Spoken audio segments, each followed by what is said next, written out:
Hi, everyone. It's Margaret Manning here with 60 and Me. Hope you're doing great this morning. Thank you again for being here. Hope you're having a fun morning or afternoon, evening, wherever you are. It's early in the morning here and it's a rainy, cloudy day, but it's okay. I'm happy with that. I don't know about you, but I just don't even mind what the weather is anymore. It's a beautiful thing to approach. This part of your time of your life with just that kind of openness and lack of expectation and anticipation. That's one of the gifts I think of being a little older. But anyway, my tea this morning. I don't very often drink mint tea, but one of our women sent me a box of tea from Charleston Tea Plantation. I'm sorry I've forgotten her name, but it's the Bigelow family that makes the tea, and it's actually really, really good. I don't normally like mint tea, but I've got it in my little blue mug here. Whoops. And the reason I was trying it is I was looking for something to make iced tea out of. And I've started to make some fruit infusions, where you put fruit into water. And I thought, oh, for like a mint tea, that would be really lovely to get fresh mint and then a mint tea and make an iced tea out of that. So that was what inspired me for this morning's mint tea. But anyway, I hope that you're doing great and that you've got a cup of tea or coffee because I want to talk to you about what may be on a lot of your minds, and that is how to make friends in your 60s. Being on this life journey in your 60s and beyond, 70s, 80s, things have all shifted. The people that we knew when we were younger have moved on. They've moved to different places. Maybe they've passed away. There's so many things that unpredictable things that happen to us as we get a little bit older. And as our author Kay Arthur, one of our bloggers, says, the road is never straight. It's always bumpy. We expect there to be perfection and the ideal that we had about our lives. We're going to have X number of children. We're going to live in this place. We're going to do that. I don't know anybody whose life has gone to the plan that they had when they were young.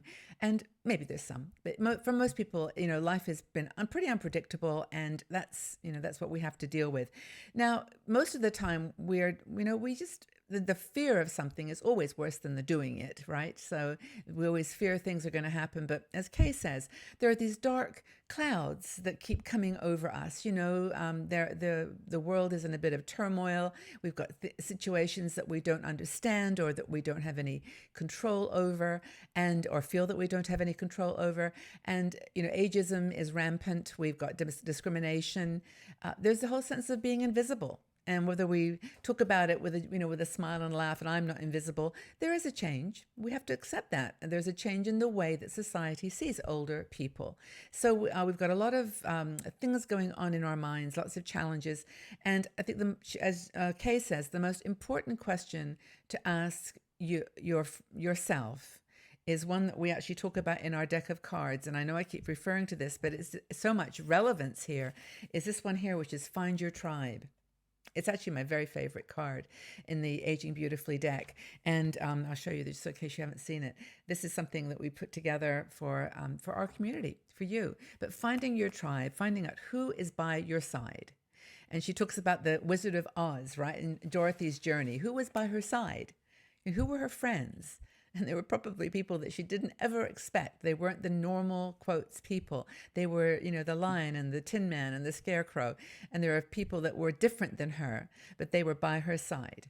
So as Kay mentioned, when we get to be 60, 70, 80, our friends kind of fall into some categories, they're getting smaller. The number of categories are smaller. Like we don't have work colleagues so much anymore. We don't have friends that have young children. When you were a mom or, when you were younger, you maybe hung out with younger people. Your childhood friends sometimes are still around. You've probably, hopefully, reconnected with your high school friends. This is what the beauty for me of Facebook has been. I've actually connected with a whole lot of people from high school and college, people that I knew when I was in school. And there are other women like us, your communities online that understand what we're going through. They get it. They're like us. They've seen the changes that we go through in our bodies, our faces, our hair, all the things that start to change, and our social circumstances as well. And then there are the friends, those one, two, three, maybe just three, four people who are our treasured friends. These are the ones who will stay with us until the end.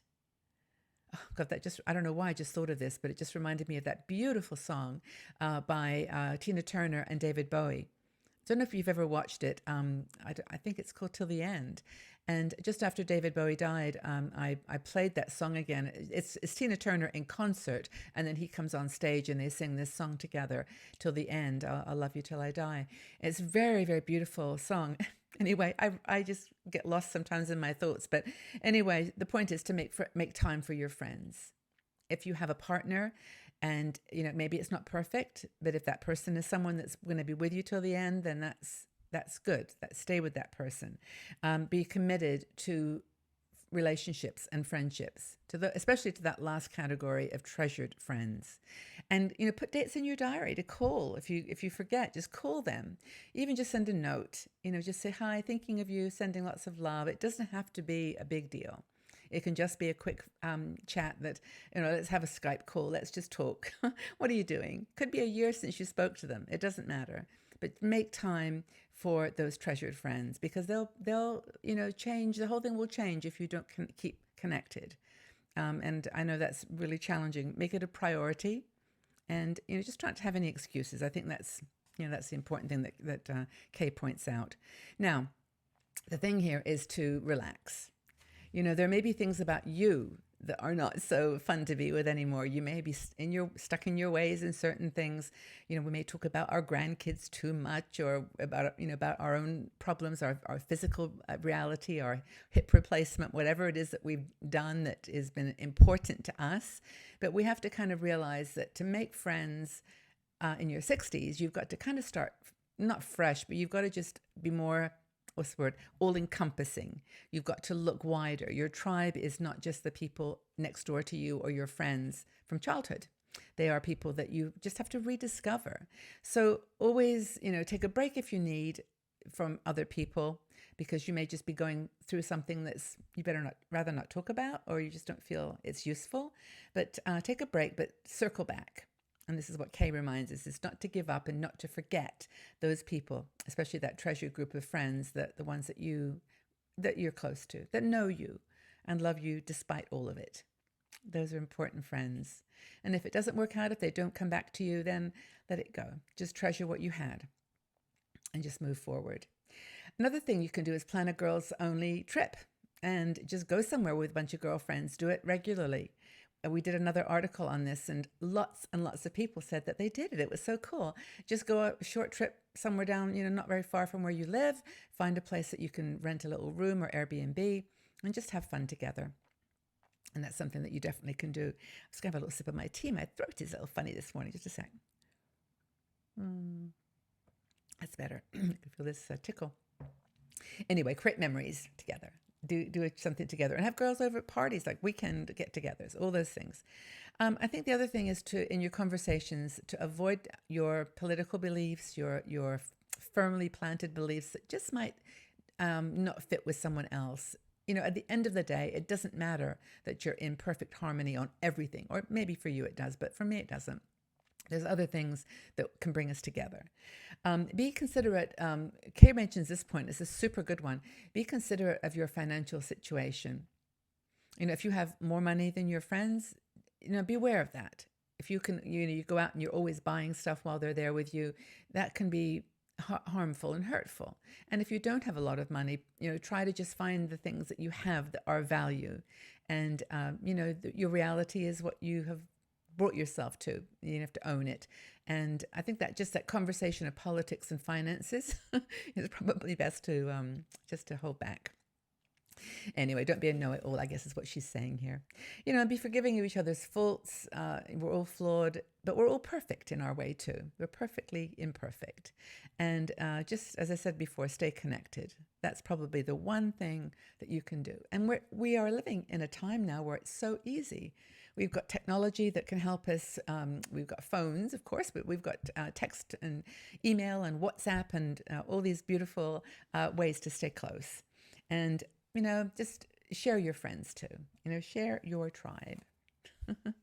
And if you've got some really good friends that you think could like each other and would like to get together, organize a little dinner or a little lunch and just get everyone together. Share the love that you have with your friend, and just be there for each other.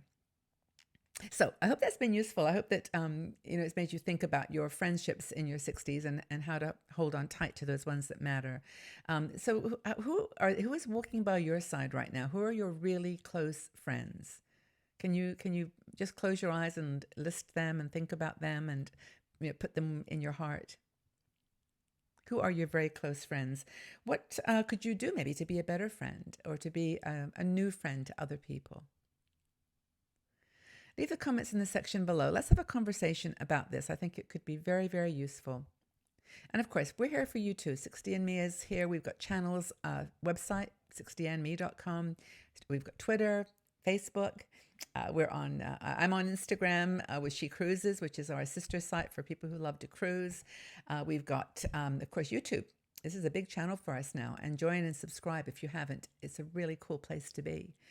And anyway, just know that we're here for you too. And tell us about your close friendships. I'd like to know and what you're doing to maybe widen your family of friends in your 60s and 70s and 80s. Take good care, everybody. It's lovely to chat with you all, and we'll be here again soon. Bye-bye for now.